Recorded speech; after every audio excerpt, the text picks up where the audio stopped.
Y'all ready to get the show rolling?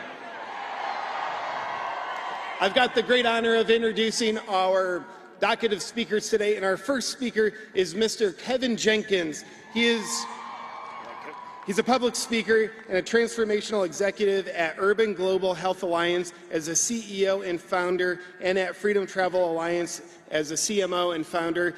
Please welcome to the stage Mr. Kevin Jenkins.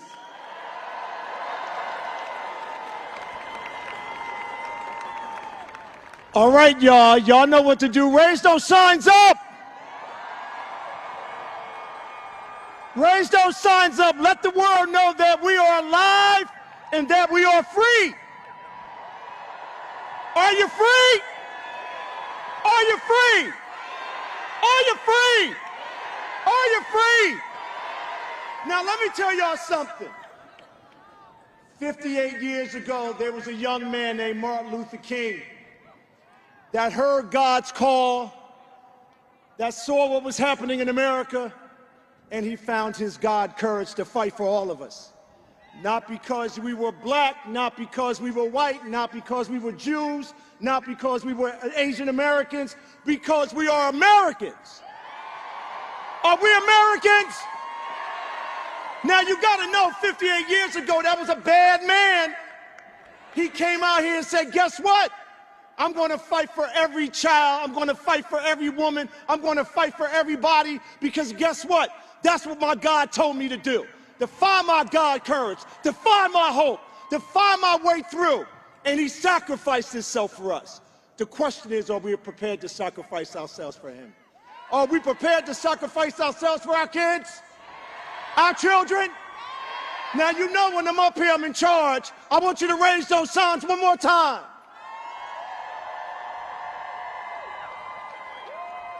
Now, you know, this is a defining moment for us, because 58 years ago, we forgot what he said. He said, we're a country of love. We're a country of hope. We're a country that care about people. We're a country that will stand against bigotry, stand against segregation, and we forgot it. We forgot it. But today, we are going to reclaim Martin's dream. Are we going to reclaim it? No, you're not. You're not ready to reclaim the dream, are you? Are we ready to reclaim the dream? The dream of hope, the dream of love, the dream that we can be a family together. We will never let anybody take that away from us again. Now, you know when you go home, you got work to do. You know you got work to do. You got to turn off that TV. You got to grab that child. We got to protect our children. We got to protect our rights. Do you understand 58 years ago we were standing in this square trying to unite the world to come together to fight against the tyranny of their time? Now that it's our time to fight against the tyranny of our time. That's what this mall, this mall is so beautiful. Look at all of you. Look at you. The world sees us. The world sees us. The world hears us. Does the world hear us? Does the world hear us? They've been waiting for us. The world has been waiting for us, because we are the beacon of freedom and the beacon of hope. We have Abraham Lincoln in the back of us, and we have the monument in front of us, and we got the world at our feet. Do you understand that? Now, let me tell you something. I know I'm a black American, and I am so proud to be with all of you. I want you to know that I love you. I want you to know I have hope in my heart. But I want every woman to raise their hand in this audience. Every woman. I want to thank all of you mama bears for helping me find the courage to stand up for you. I wouldn't be here. I wouldn't be here if it wasn't for you women. I wouldn't be here when I listened to you women in the audience and you were telling me about the stories of your children. It broke my heart, and I went home and I said, God, I have to do something. God, I have to stand in the gap for these children. God, I have to stand up the way Martin stood up, the way Ida B. Wells stood up, the way Marcus Garvey stood up, the way Malcolm X stood up, the way my grandmother Lily Mae stood up. I'm Lily Mae's grandson standing up on the mountain telling you we need to fight back. Are you prepared to fight back over there? Are you prepared to fight back over there? Are you prepared to fight back there? Because God is with us. So today, on this day, at this moment, at this second, we are going to reclaim the dream of love. We are going to claim the dream of hope. We're going to call out Martin. We're going to call his spirit today. Everybody that comes up here understand that Martin is alive. He's not a Coca-Cola commercial. He's not an Instagram post.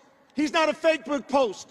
He was a man that went to the mountain and God told him everything's going to be all right, because guess what? We are here today fighting for the same thing he fought, and that's the fight for freedom for all men, all women, all children. And the world has been waiting for us. Are we alive and well? You sure now? Are we ready?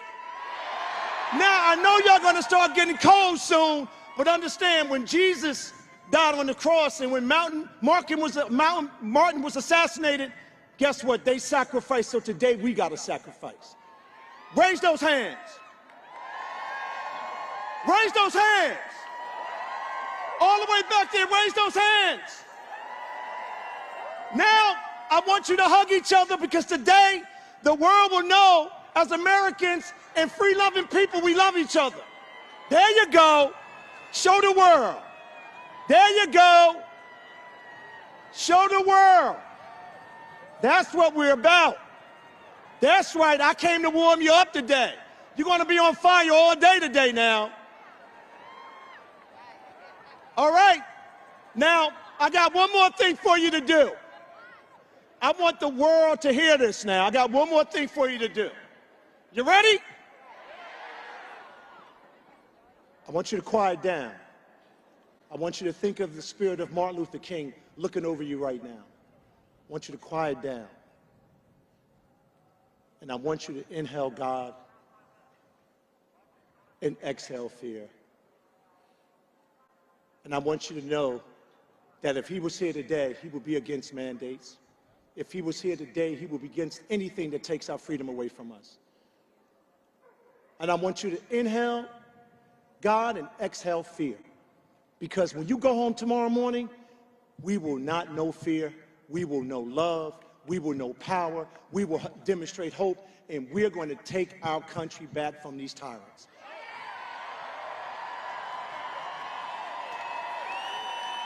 Raise those signs. God loves you.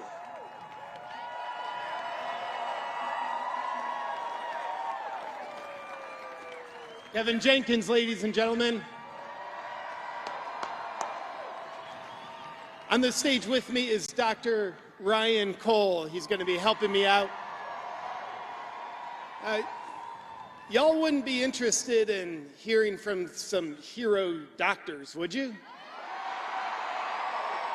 All right, well, I didn't think they would be. Our next speakers are the hero doctors. They took a Hippocratic oath to first do no harm, and they have been dedicated to serving humanity, going against the grain of what the establishment wants them to do. They've been discredited, deplatformed, smeared, but they're standing strong, and they're here with us today.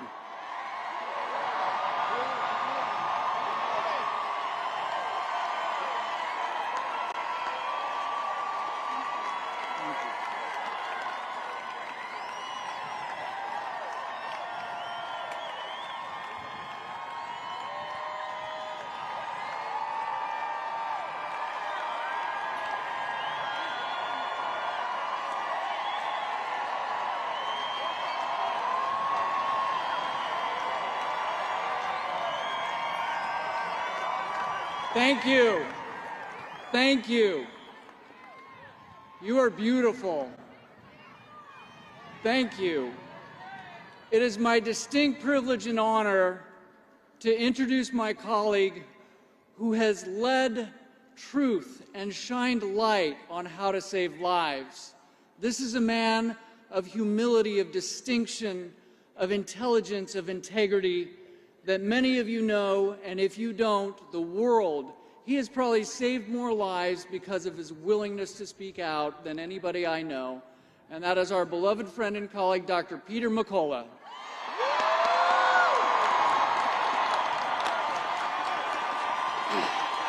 Thank you. Thank you. Thank you. This is a scientific reawakening. This country has been racked by a virus that's been here for 2 years. And the doctors who stand in front of you early on in the pandemic used all their clinical skills and knowledge and compassionately treated each and every high-risk patient to the best of their ability to prevent 2 bad outcomes: hospitalization and death. And they have demonstrated through the totality of their work, both clinical, research, and from an ecologic perspective, they have demonstrated that the vast majority of hospitalizations and deaths that occurred in this country could have been prevented. What was the shortcoming? What was the shortcoming? The shortcoming is we never had a full-throated endorsement from our government agencies, the CDC, the NIH, and the FDA, nor the White House Task Force. Not once did we hear a full-throated endorsement for doctors and healthcare providers. We have 1 million doctors in the United States. We have 500,000 nurse practitioners and physician assistants. Not once did we hear an endorsement for our best and compassionate care to each and every American. In fact, we heard the opposite. Through a series of statements, a series of actions, there was effectively a chill put on early treatment. Those efforts that were being put forward by the best doctors in America, those efforts were impeded. And it effectively amplified fear, suffering, hospitalization, and death.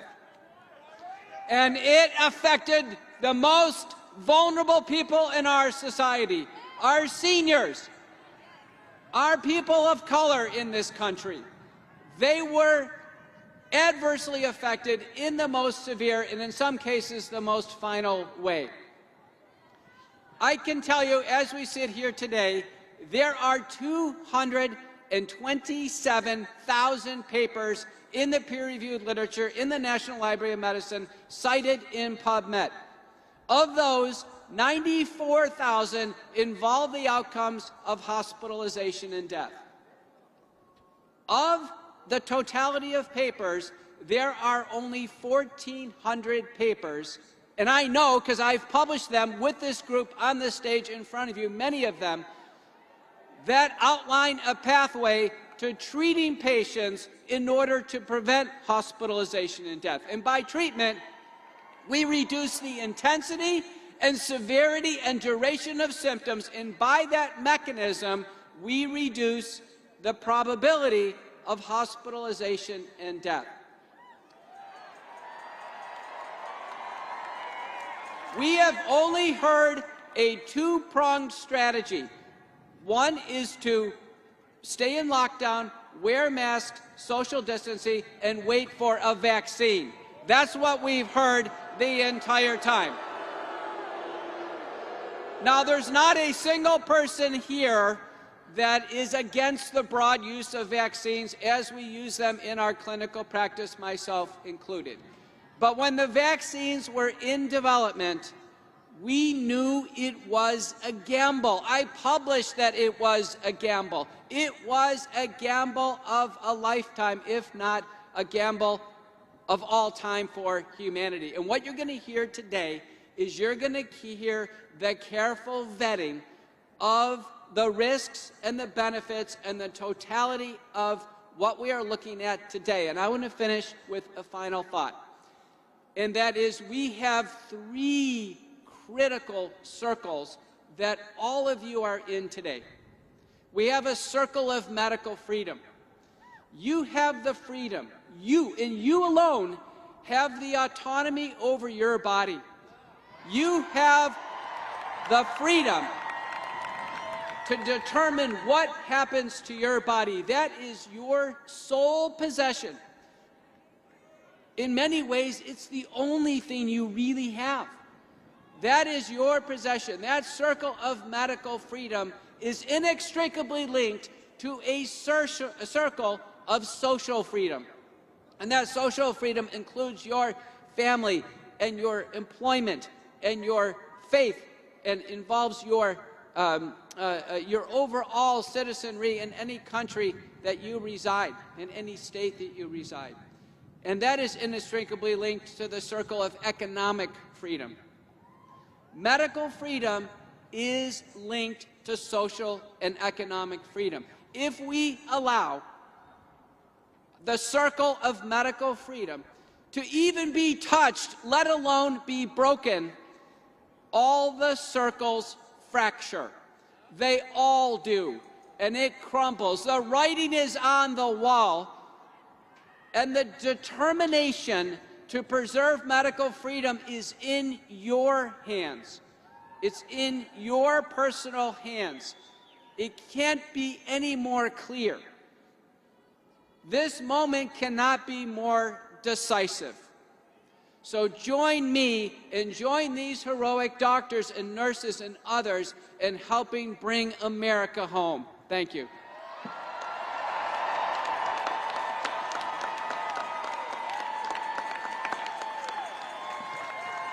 I think Dr. McCullough is my spirit animal, and I'm so grateful for his work. He's my spirit animal, too. Thank you, Dr. McCullough. Now we have the distinct honor to hear from some doctors. Many of us on stage have a declaration to the world, and you're going to hear from these doctors that have heart and soul and care about your minds, your souls, your bodies. We are in it with you. Dr. Richard Urso, one of my best friends, one of the smartest people you'll ever hear. Dr. Heather Gessling, a beautiful woman of compassion, a physician of brilliance. And my friend, Dr. Lynn Finn. I don't think you'll find a funnier, smarter doctor. They're going to declare to the world what the world needs to know, and I'm grateful that they get to present it, and you get to be here to experience these amazing doctors. Dr. Urso. Hello, America!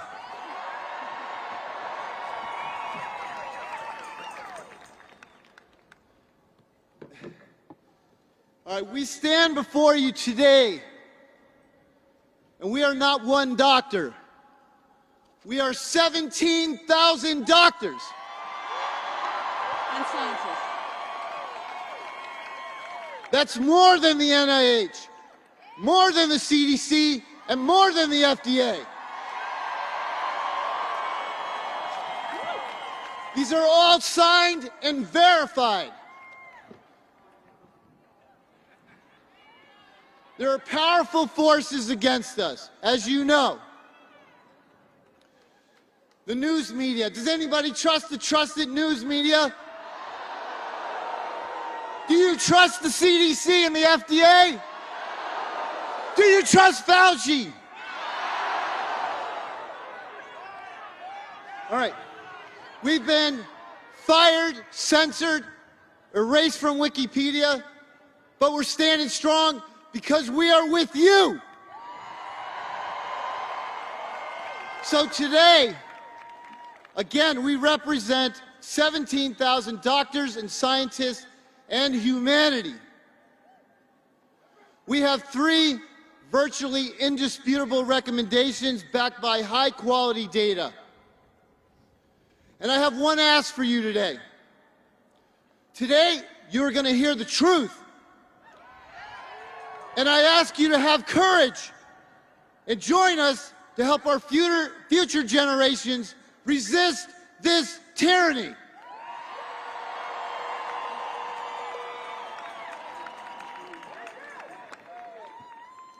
We, the physicians of the world, united and loyal to the Hippocratic Oath, recognizing the imminent threat to humanity brought forth by current COVID-19 policies, are compelled to declare the following. Whereas after 20 months of research, millions of patients treated, hundreds of clinical trials performed and scientific data shared, we have demonstrated and documented our success and understanding in combating COVID-19. In considering the risks versus benefits of major policy decisions, thousands of physicians and medical scientists worldwide have reached consensus on 3 foundational principles. The first being, healthy children should not be forced to subject vaccinations.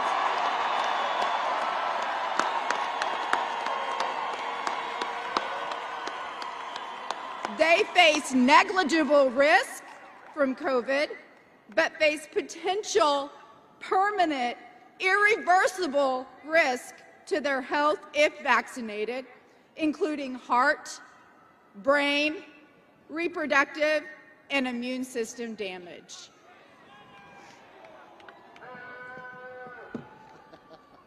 Natural immunity denial has prolonged this pandemic, and it has needlessly restricted the lives of COVID-recovered people. Masks, lockdowns, and other restrictions have caused great harm, especially in our children. And it has delayed the virus's transition to endemic status. Health agencies and institutions must cease interfering with the physician-patient relationship. Policymakers are directly responsible for hundreds of thousands of deaths as a result of institutional interference and blocking treatments proven to cure at a near 100% rate. This is not medicine. This is not care. These policies may constitute crimes against humanity. Woo!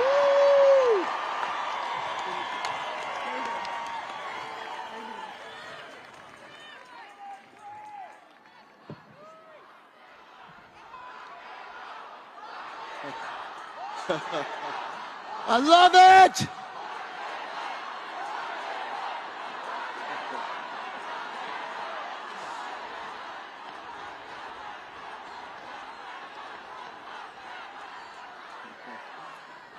Violating these 3 principles are crimes against humanity.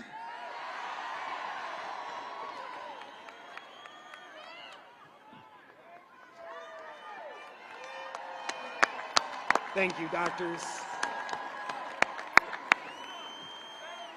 I kind of feel like a flat earther believing in natural immunity. No offense, flat earthers. Thank you, JP. Next we have, if you are ever in the ICU, these are the doctors you want looking over you. These are some of the most experienced, brilliant, well-published doctors in the world. We have Dr. Pierre Corey, a good friend of mine. And those of you that know him, you better buckle your seatbelts. I know him. We have Dr. Paul Marik, who is a sage of wisdom. And we have Dr. Mary Bowden, who is a tigress for freedom.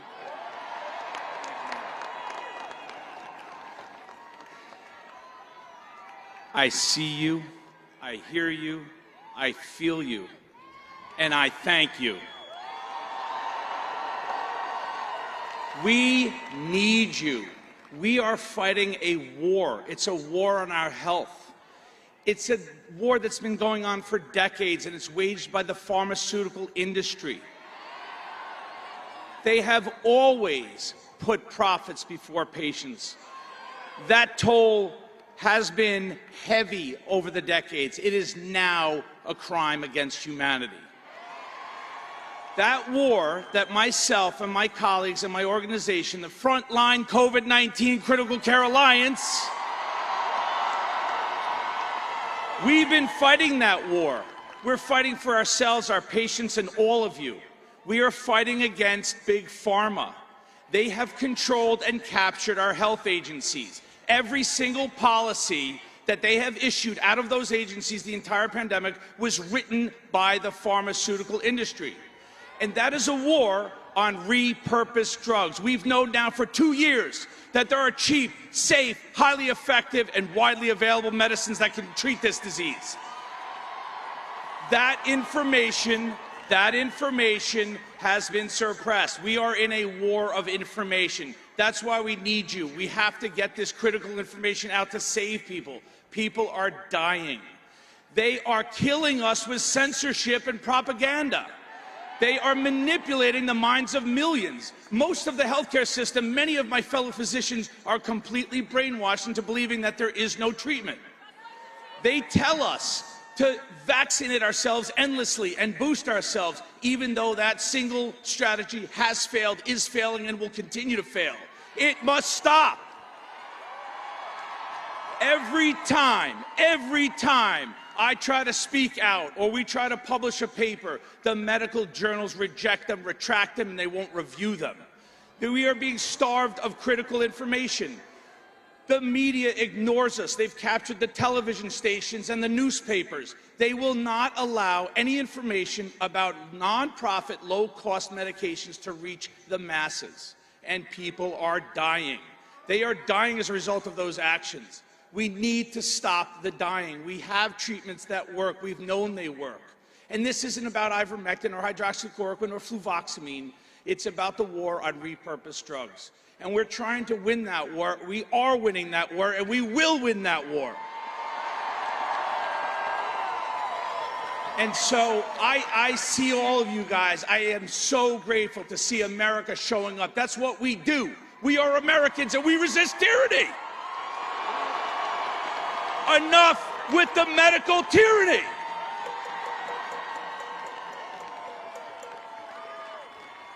We are going to win.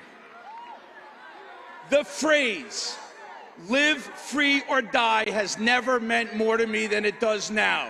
We must live free or we will die.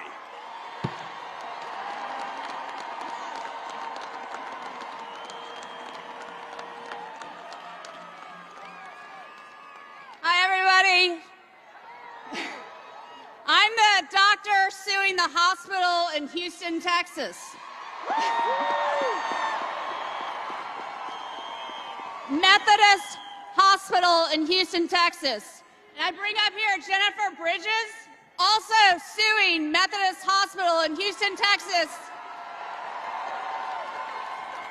for wrongful termination because she didn't want them telling her what she could put in her body.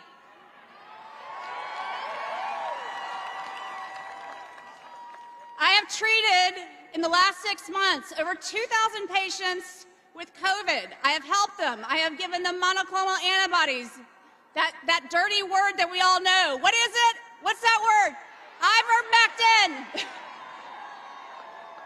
I have been giving them breathing treatments, and I have been keeping people out of the hospital. And for that, Houston Methodist suspended my privileges. And they did it over Twitter. Medical freedom has been hijacked by hospitals, by insurance companies, by the government, and by Big Pharma. Doctors, now is the time to stand up and save our profession. Patients, ask yourselves, do you want doctors that respect your right to informed consent and do you want doctors that will respect your right to decide what gets injected into your body? Or do you want doctors that follow the dictates of third parties, like the government, like insurance companies, like hospitals? No way. Media censorship, the bullying of physicians like myself who question the narrative, and the unwillingness of hospitals, the CDC, to give us very important information about COVID has bred extreme mistrust amongst the public. And now is the time to stand up. People, stand up. Stand up for yourselves. Don't be bullied by these people. Don't let other people decide what goes in your body, and certainly don't let other people decide what goes in your children's bodies.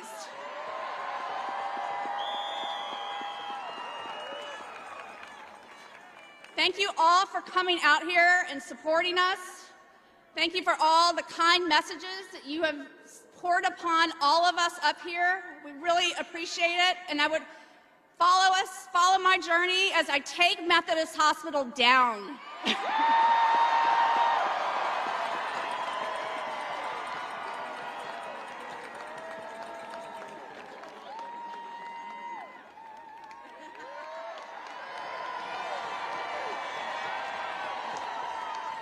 Hello, America. I'm here today to talk about medical freedom, to let doctors be doctors. The care of patients should not be dictated by the government, by state agencies or hospitals.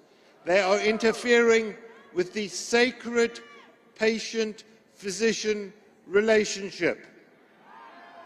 So my name is Paul Marik. Until recently, I was a tenured professor of medicine. I'm quadruple board certified. Since March of last year, together with my colleagues, we have been treating patients in the ICU. We've developed protocols for the treatment of COVID-19. We have successfully treated COVID-19. We used cost-effective, repurposed, safe drugs. And then, in November, my healthcare system banned me from using these drugs. I was told I could no longer use these safe, effective drugs to treat COVID-19.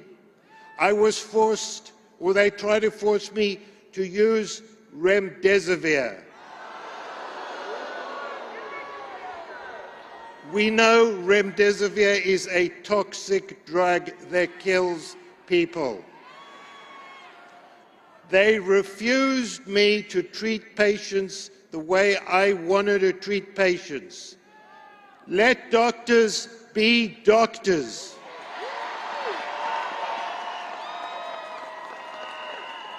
Hospital administrators, government officials should not tell physicians how to treat their own patients. They are interfering with the basic physician-patient relationship. Let the patient and physician decide. So I stood helplessly watching my patients die because I was not allowed to treat them.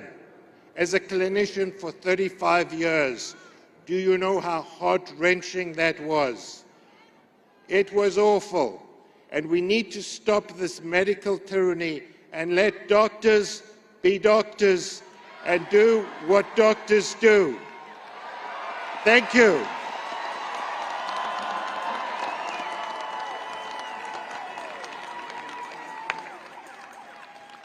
How does it feel to know there's doctors like this out in the world right now?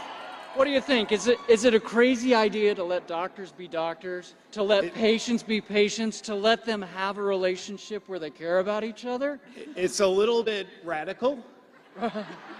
It's part of this conspiracy theory called reality, that doctors could be doctors. I don't know. I mean, that guy Hippocrates had a pretty good idea, you know? Yeah. You know? I don't know. Just saying. I love that. Okay. Thanks. All right. Let doctors be doctors. And let us treat patients and save their lives. Don't shackle our hands. We will not comply with your silliness.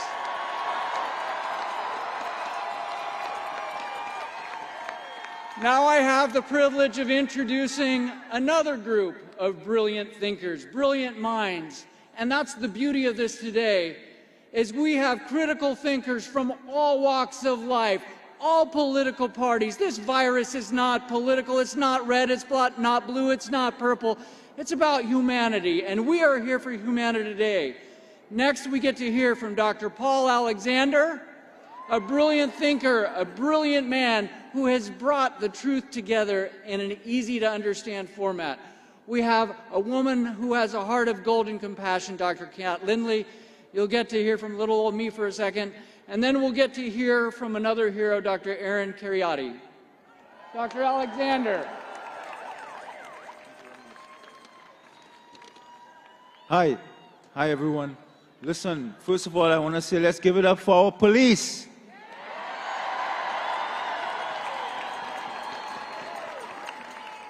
Look, this issue on natural immunity, it was a fraud from the beginning. They lied to you to tell you that vaccinal immunity was better than natural immunity. That was a fraud. Vaccine immunity can never ever supersede your natural immunity, period. I'm here on behalf of the Unity Project, and I wanted to say it is time for us to understand that we need to bring this pandemic to a close. We need to declare this pandemic emergency over. We looked at all of the science from since February 2020 to today. We've found no instance across the world, the entire world, where any lockdown policy, where any school closure policy, where any mask mandate worked. They all failed. The CDC, NIH, FDA, they have become very inept and they have not been guiding the population properly. It's time to put a stop to that. We cannot let these faceless technocrats and bureaucrats rule our lives. What we did with this pandemic was we shifted the morbidity and mortality burden to our vulnerable populations, our Black Americans, our minorities, our women. The morbidity and mortality was shifted onto them, and they suffered more than anyone. They were incapable of shielding. They were incapable, and they suffered. Many died because of the lockdowns. We must never give our politicians, our governments, the emergency powers that we did. And I end by saying this: parents, you need to stand up now and understand that only the vaccine developers and your governments, the CDC and the NIH, have liability protection. Your children do not. If they want your child to take any of these vaccines, you stand up and say, remove liability protection from the table. Remove liability and I will vaccinate my child. Until then, no vaccine.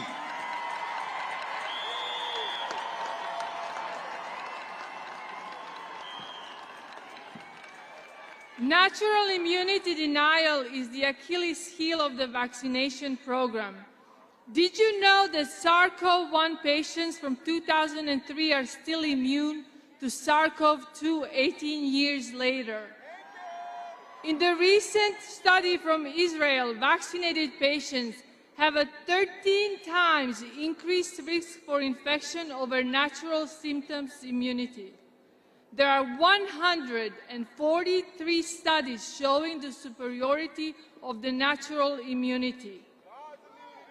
It is time for our medical agencies of the world, the WHO, NIH, CDC, FDA, to acknowledge what nature has known for eons.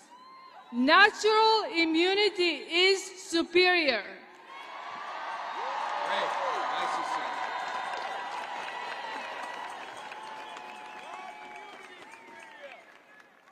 I want to quote President Lincoln, who sits behind us.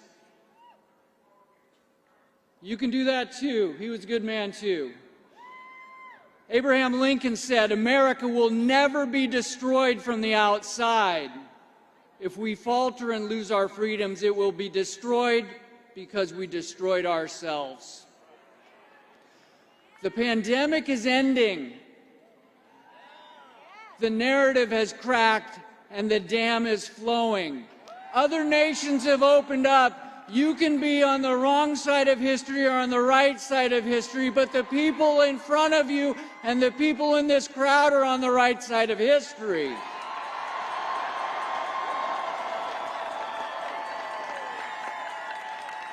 There are people with cameras on this stand that went to journalism school, and now they are shilling for Big Pharma. They are censoring. When you wake up in the morning, CNN, did you say, I'm going to cancel and censor doctors today so people can die? We hold you responsible too. It's up to you to look into your hearts and say, I've been wrong, I will be humble, I will do my job as a journalist and learn the truth that people have immune systems, that vitamin D saves lives.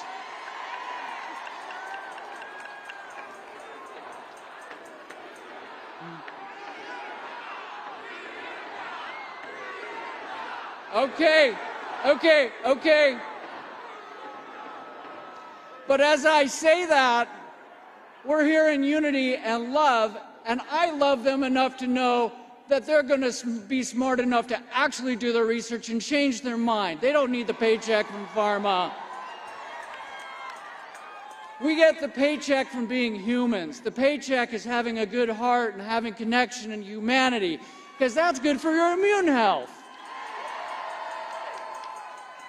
We're not going to judge anyone. We're here in love and unity because the pandemic is ending, and we are never going to let it happen to humanity again.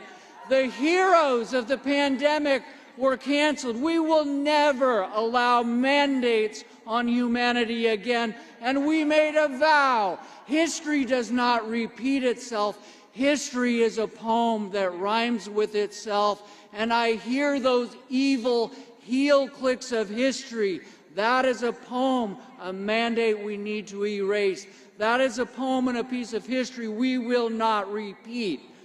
Natural immunity is the best, the broadest, the longest lasting. Take care of your body. Sleep. Don't eat the junk of the big food systems.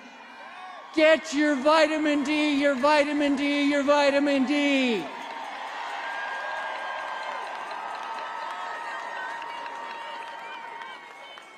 America, the pandemic is ending. You are on the right side of history, as I said. It is beautiful to be with people today that are awake and not woke. Thank you very much.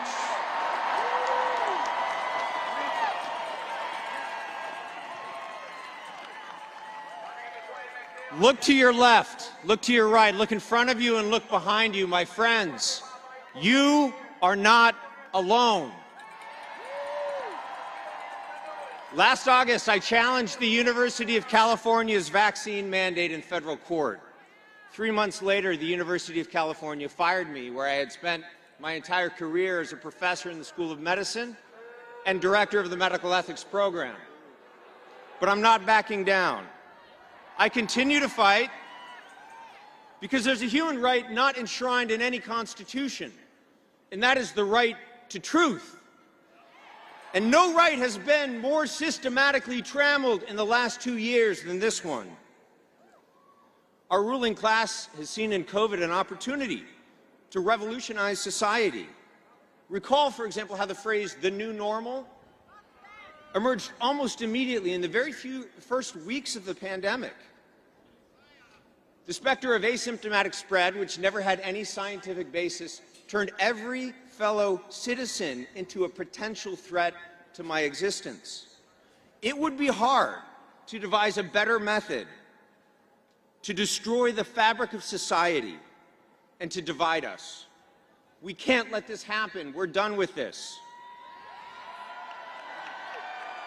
People who are afraid of everyone, who are locked down, who are isolated for months or years behind screens are easier to control.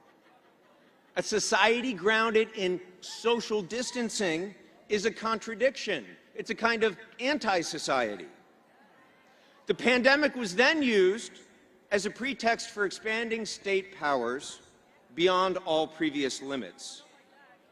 The threshold for what counts as a public health emergency was deliberately never defined.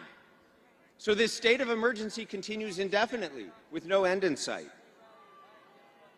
With vaccine mandates and vaccine passports, we're seeing the emergence of what I call a biosecurity surveillance regime.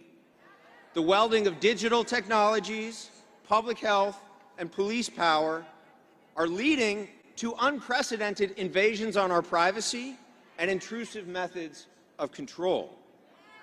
Now, keep in mind that this pretext of public health and public safety historically has been used to pave the way even for totalitarian regimes. There's a cautionary tale from Germany, given the fact that Nazi Germany was governed for virtually the entirety of its existence under Article 48 of the Weimar Constitution, which allowed for suspension of German laws during times of emergency.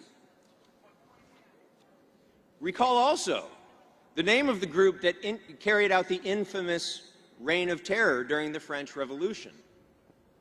It was called the Committee on Public Safety. As the great Soviet dissident Alexander Solzhenitsyn lamented, "If only we had stood together against the common threat, we could have easily defeated it. So why didn't we?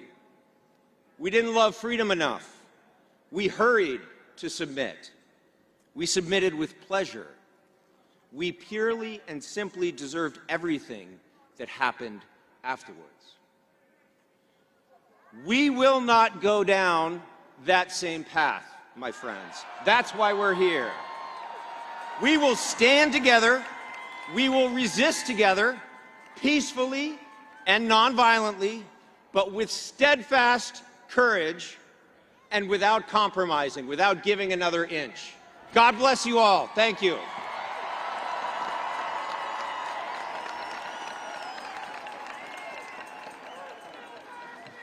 Thank you, doctors. Y'all feeling okay out there? You a little cold? Communism's colder, so deal with it. Yeah, our hands and our noses are cold, but our hearts and our souls are on fire. The next man I have the privilege to introduce single-handedly helped crack the dam just a week or two ago on Joe Rogan.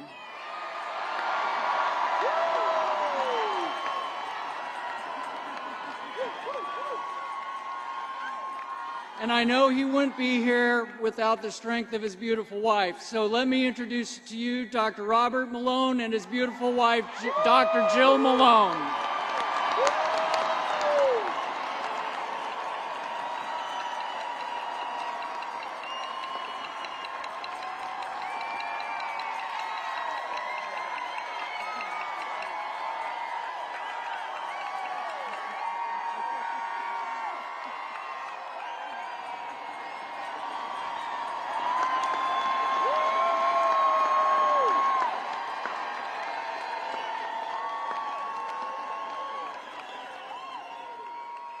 Thank you. It's an honor to be here. And please allow me to introduce my fellow warrior, Dr. Jill Glasspool Malone.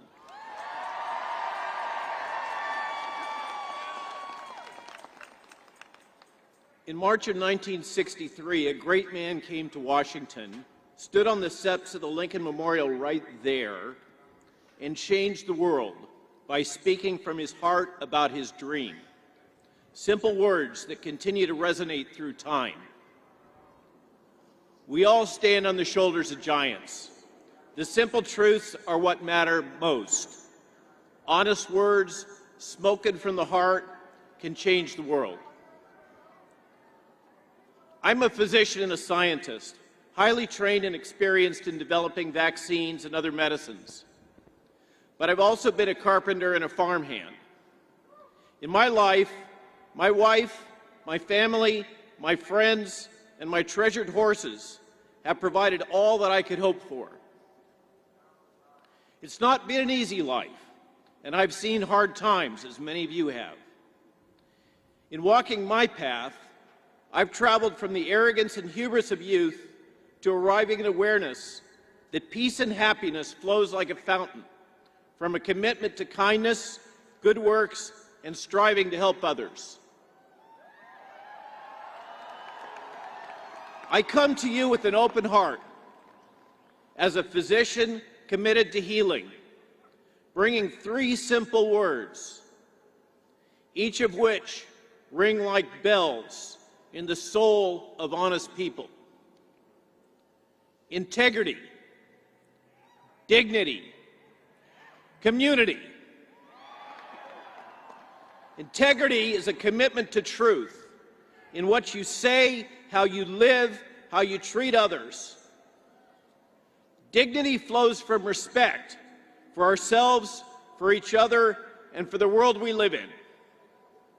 Community is what binds us together to each other and gives our lives purpose and meaning. St. Augustine, the doctor of the Roman Catholic Church, famously said, "The truth is like a lion. You don't have to defend it. Let it loose. It will defend itself."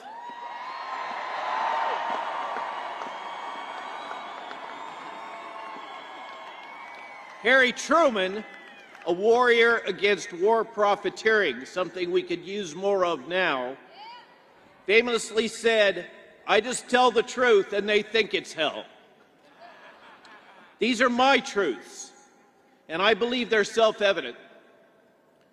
We should not have politicized the public health response to SARS-CoV-2 and COVID-19. Regarding the genetic COVID vaccines, the science is settled. They're not working. They are not completely safe. Now we have Omicron. These vaccines were designed for the original Wuhan strain, a different virus. Whether they made sense for protecting our elderly and frail from the original virus is irrelevant. So let's stop arguing about that. We must look forward. These vaccines do not prevent Omicron infection, viral replication, or spread to others. In our daily lives, with our friends, with our families, we all know this is true. These genetic vaccines are leaky, they have poor durability, and even if every man, woman, and child in the United States were vaccinated, these products cannot achieve herd immunity and stop COVID.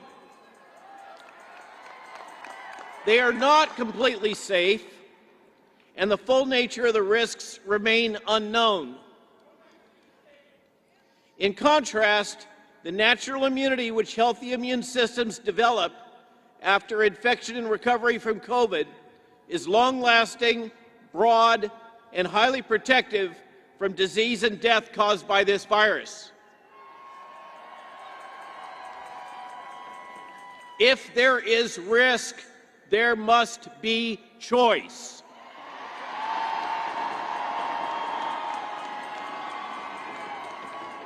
This is the fundamental bedrock truth of modern bioethics. All medical procedures, vaccines, and drugs have risks. All of us have the right to understand these risks and to decide for ourselves whether we willingly accept those risks. To deny this is to deny human dignity. I wish to speak about evil. Evil has many roots. A willingness to deny human dignity is one of the largest of those roots. In our hearts and in our souls, we know this to be true. Although I'm a physician who is deeply committed to the Hippocratic Oath, I'm above all a husband, a father, and a grandfather. I ask that you allow me a moment to speak to you about our children and about our fundamental responsibility to protect them. If nothing else, we must nurture and protect our children. It is job one. It is your job. It is my job. It is not their job to protect us. During the last 2 years, our society and our public health response has failed to protect them. Many things that our public health system has demanded we do to our children has directly harmed them. Self-harm, suicide, and drug abuse in children have taken off around the world. Anxiety, bullying, intimidation, coercion have become the norm.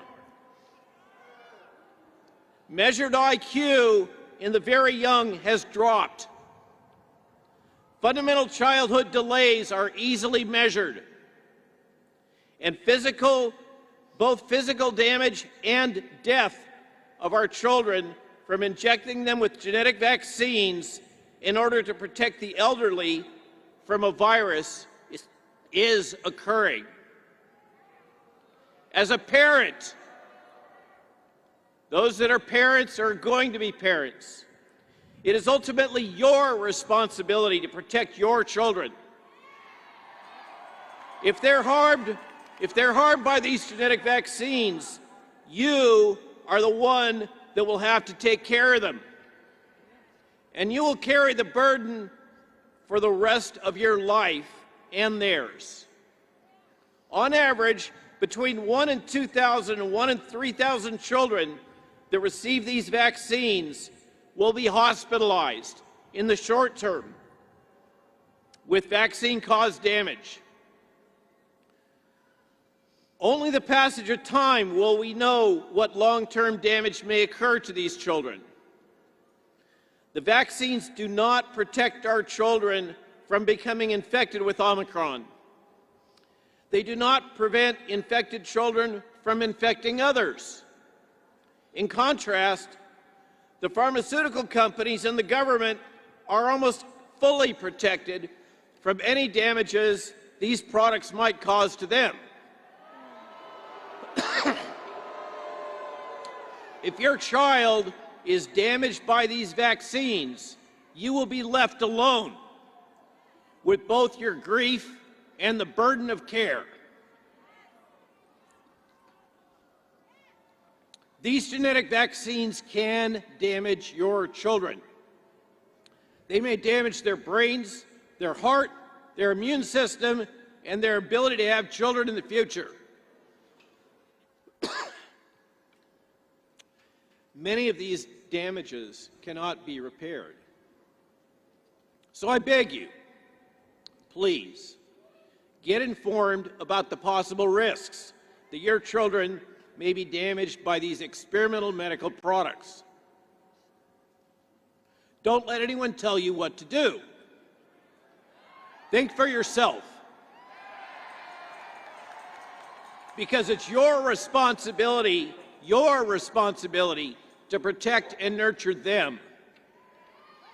If they're damaged, no state governor, no public health official, no television doctor will be there to help you.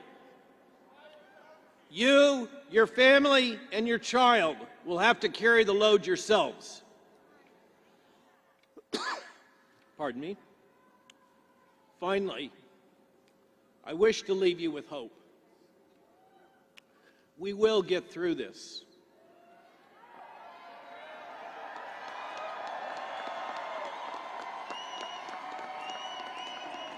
I sincerely believe that we can break through the effects of the madness of crowds, the mass formation, the effects of the legacy media and big tech promoted fear and psychological manipulation, which have deeply distorted public health policy.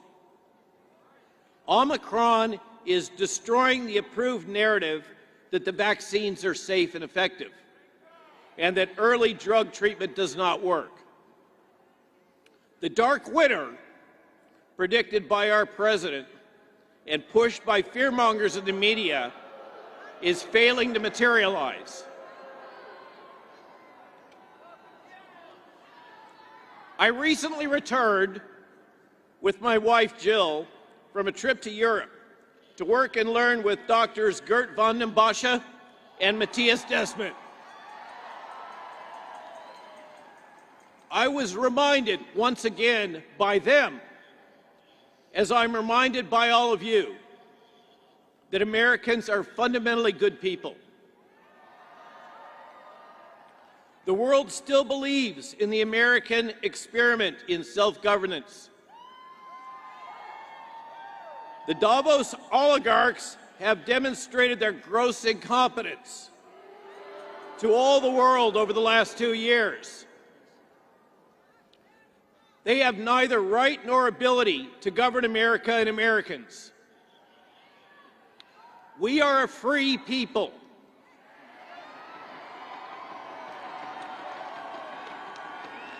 And we have governed ourselves for almost 250 years now, based on a constitution developed by self-reliant farmers, tradesmen, shop owners, and landholders. These forefathers rejected a foreign monarchy and oligarchy and instead created and fought for a political structure which remains an inspiration for the world. A shining city on the hill, Camelot. When I was very young, a brilliant man said, "Ask not what your country can do for you, but ask what you can do for your country."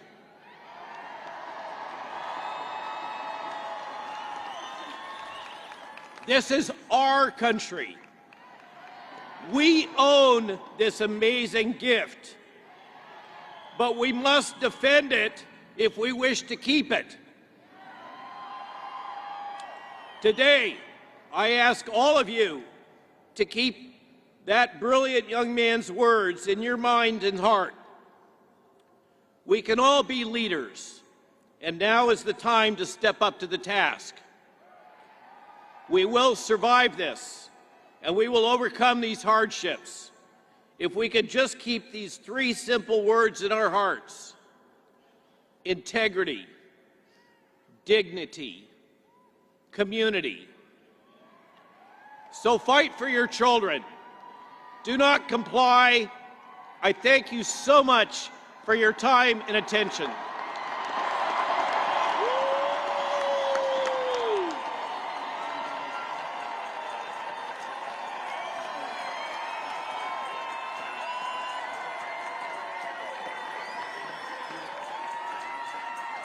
Thank you. It is a privilege to be a doctor because of you. We love you. God bless you. God bless America. Freedom.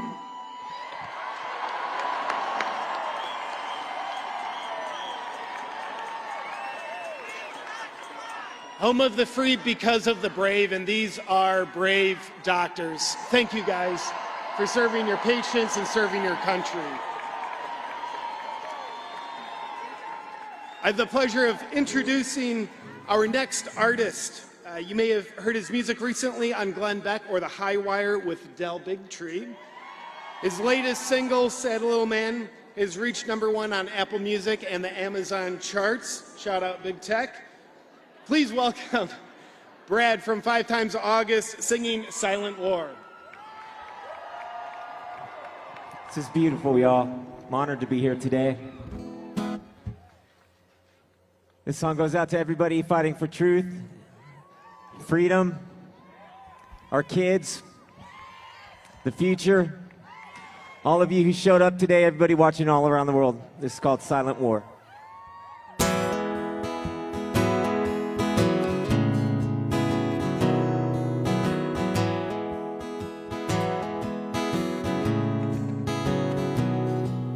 Somebody's selling a new religion.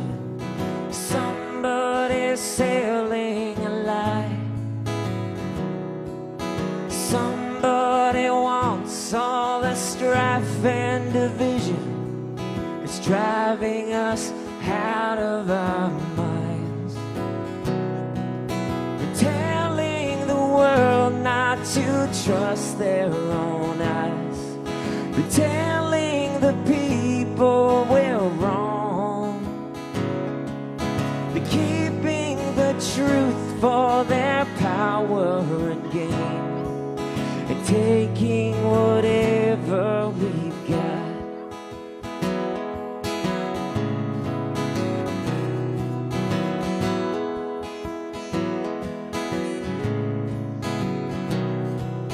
Some of you eat all the lies you've been fed. Some of you just go along, training acceptance inside of your head to give them whatever they want. You're leaving your brothers and sisters behind. You're told it's the best thing to do. You're shutting out friends 'cause we're told that's what's right. Now they win because all of us lose. And it's so sad watching these times as they change. And it's so bad. The battle's been violent and strange as they lock us indoors in a prison of this silent war.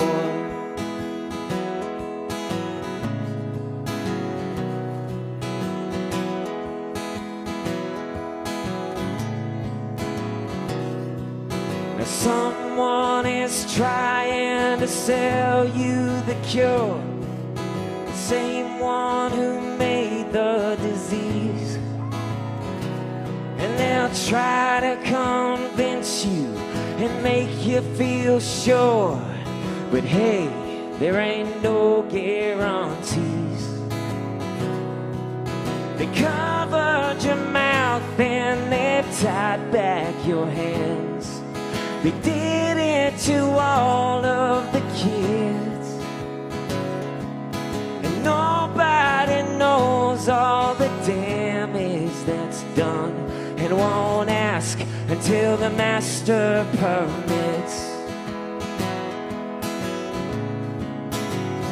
And it's so sad watching these times as they change. And it's so bad. The battle's been violent and strange. We all shout behind doors in a prison of this silent war.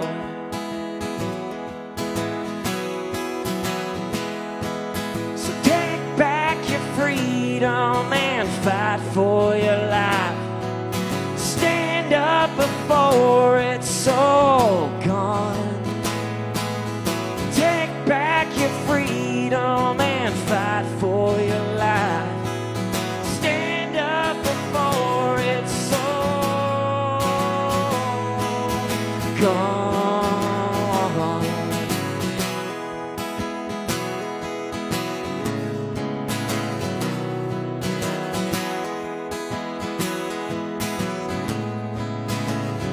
'Cause it's so sad watching these times as they change. And it's so bad. The battle's been violent and strange. We can't let them take more. We can't let them win this silent war.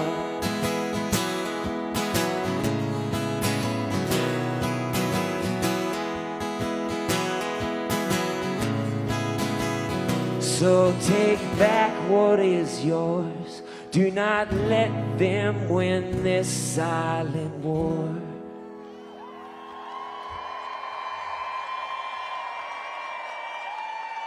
Thank you. Brad from 5 Times August, everybody. Our next speaker is representing on the lower level a group of people who have unfortunately been vaccine injured. But the truth shall set us free, and they're going to share their truth. So on the lower level, please welcome Dr. Joel Wallskog. He's an orthopedic surgeon who can no longer practice after his COVID vaccine injury. Joel is here to break the silence on COVID vaccine injuries. Dr. Joel Wallskog, everybody. Thank you, JP. My name is Joel Wallskog. Unlike many in the FDA, the CDC, and the NIH, I have no financial conflicts of interest to disclose. Like many of you, I am a spouse, a parent, a sibling, a neighbor, a coworker, and a friend. I am also an orthopedic surgeon. Helping people has always been my calling. On December 30th of 2020, I received my first Moderna shot. Approximately 1 week later, my feet were numb. Within days, my legs became weak. I began to stumble, and ultimately, I collapsed at work. Shortly after my collapse, I was diagnosed with transverse myelitis, a severe and potentially permanent injury to my spinal cord. You see me standing here today, but what you don't see is the numbness, the weakness, and the nerve pain that I have had to endure over the past year. Because of the severity of my symptoms, I was forced to face the reality that I was no longer safe to work as a surgeon. My career that I had invested 19 years of my life was likely over. Days of supporting my patients and my community were replaced with isolation, disability, and doctor visits that seemed to go nowhere. My adverse event was life-altering. I was devastated. Without the loving support of my wife, my 4 amazing children, and my close friends, I would have fallen into a dark place. Finding love and support is essential for me and my vaccine-injured friends. Those of you here today, your support is essential too.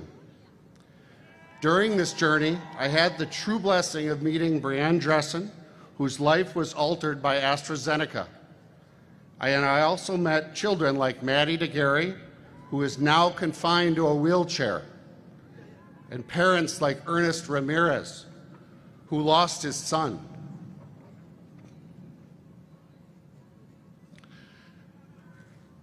Their horrific and heroic journeys touched my heart. I discovered one essential cornerstone of healing, the realization that I am not alone. I am one of many thousands. We presented our experience at a hearing here in DC last November. A special thank you to Senator Ron Johnson for giving us the platform to speak. He has the courage to speak the truth. I left here optimistic. Our mission, seek acknowledgement of the vaccine injured so they can receive proper evaluation and treatment. Moreover, seek financial help for the vaccine injured. The COVID shots, as you know, are exempt from the Vaccine Injury Compensation Fund.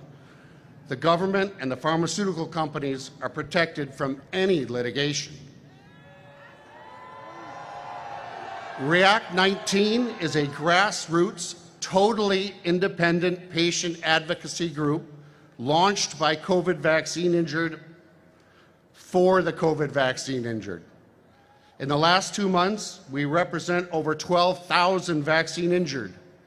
These are mothers, fathers, kids, healthcare workers, Democrats, libertarians, and Republicans. Our numbers are growing so fast that we feel as if we're building an airplane while it's already in flight. We need researchers. We need a network of compassionate healthcare workers. We need funds for medical bills for our most desperate. We have much to do. We need your help. To all the vaccine injured out there, hear me now. You have been harmed. You are not alone. We hear you. We see you. We are you. Please help us hang on. Help our voices be heard from your social media channels to all of your elected officials in Washington. Help us break free of the silence that has held us captive for over a year. Please consider giving generously to React 19. 100% of the funds raised at this event will go directly to the COVID vaccine injured and for their medical expenses. Every single dollar donated. Just use your phones and text REACT to 50155 and give what you can. Again, REACT to 50155 and make a difference for someone who needs to know that someone out there cares. Thank you all. Next, a song by Julie Elizabeth, written to break through the silence after her reaction to her Moderna shot. She is too ill to perform today. In her place is April. This is April's first performance since being injured by J&J 10 months ago.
that's my truth.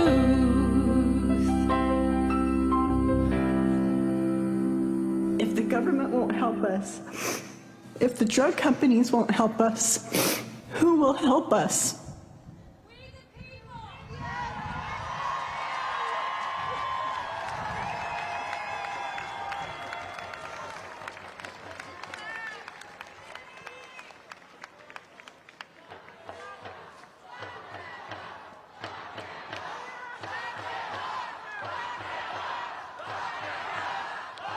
We love you. Thank you.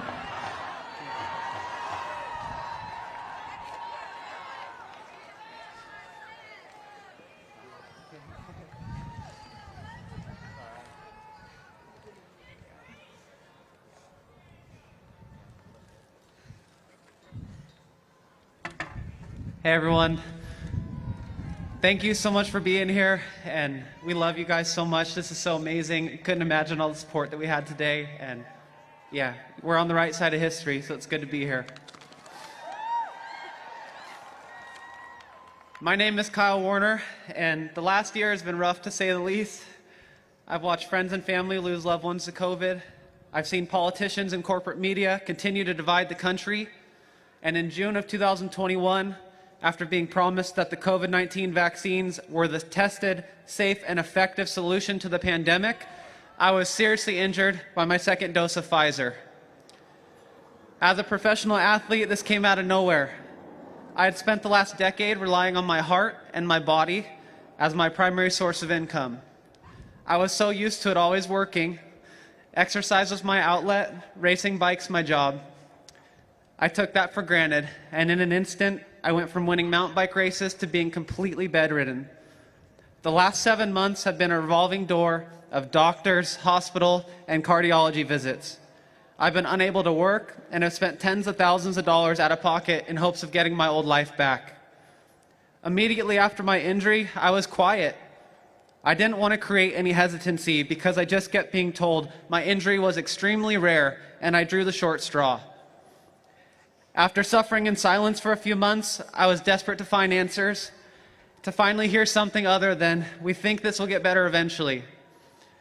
I decided to share my experience by posting a video on social media, and over the next few days, I was flooded with comments and private messages from others sharing stories of their injuries. Within a week, I had received over 1,000 people's testimonies from all across the world. Pfizer, Moderna, J&J, all the symptoms were the same. Their experience at the hospitals was also the same. They just kept being told to hang tight and stay quiet. That was when I met this beautiful group of people behind me. The team of injured people at React 19 saw my story and reached out. They offered me some ideas for possible treatments and things that seemed to help ease their pains. I broke down in tears as I realized I wasn't alone in the search for answers. When I told them I had gotten thousands of responses to my post, they said, "Yeah, we know. We currently have over 5,000 members." I couldn't believe it. How had I not heard about these injuries before getting my shot? How were corporate media and public health officials still insisting the COVID-19 vaccines are completely safe and effective, especially if there's thousands of injured Americans in one online support group? It made no sense to me. I asked them naively, what about the companies involved? Shouldn't Pfizer or Moderna be responsible for helping the people that they're injuring? That's when I learned about the loopholes in the emergency use authorization. Until then, I wasn't aware of the fact that the companies selling the shots had been granted total legal immunity by the US government.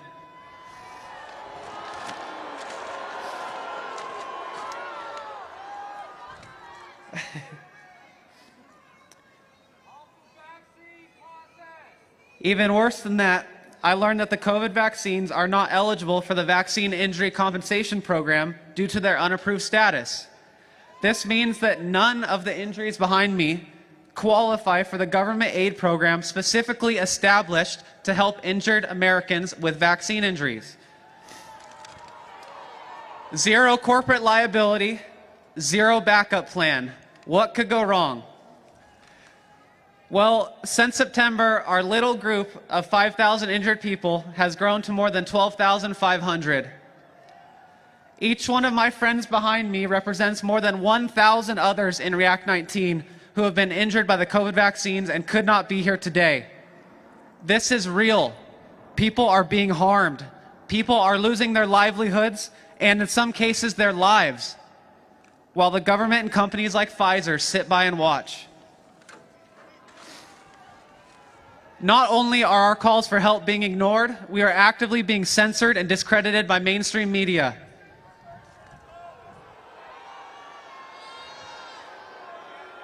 We are not conspiracy theorists and anti-vaxxers. We are Americans, just like you, from every different background possible.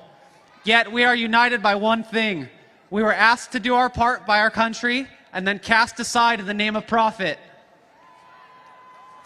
Whether it's polluting our water, poisoning our food, or putting carcinogens in our homes, we know corporations cannot be trusted blindly. Yet here we are. Our government is failing us again. The fact is that private corporations are making billions of dollars conducting clinical trials on us at our expense. It is completely unacceptable. Today, I issue a challenge to President Joe Biden, Dr. Anthony Fauci, and CDC Director Rochelle Walensky. I challenge you to set up a meeting and talk to this group.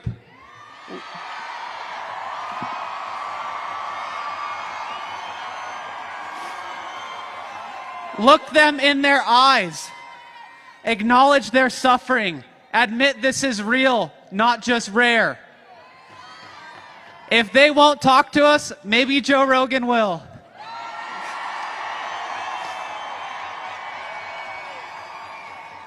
If they truly care about the health of the American people, they would approve these vaccines and make the companies responsible for the damage they are causing.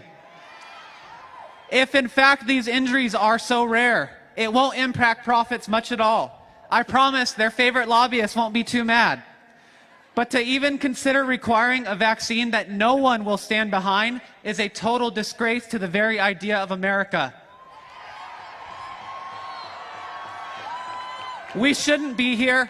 This shouldn't be our responsibility. But thanks to the greed of these companies and the current administration, it is our reality. If they won't help us, who will?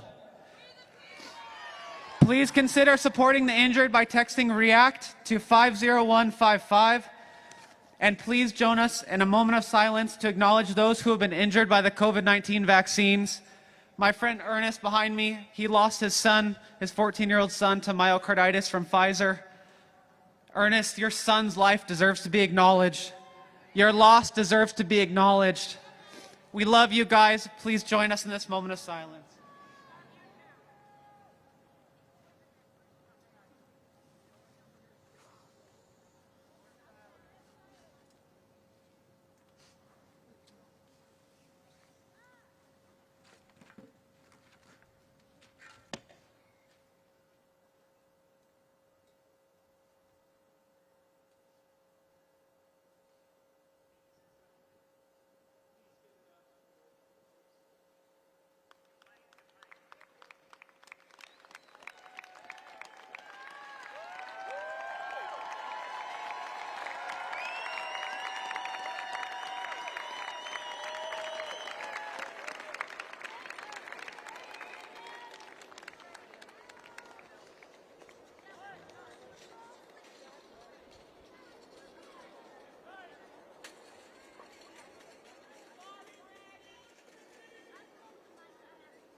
To find out more ways to get involved or for other ways to make a donation, please go to www.react19.org from the bottom of our vaccine-injured hearts.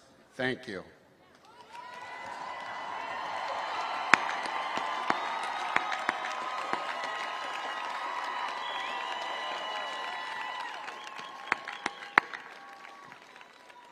Thank you, everybody. Thank you for your bravery. Thank you for having a voice to give people a better way of life and allowing them to have choice.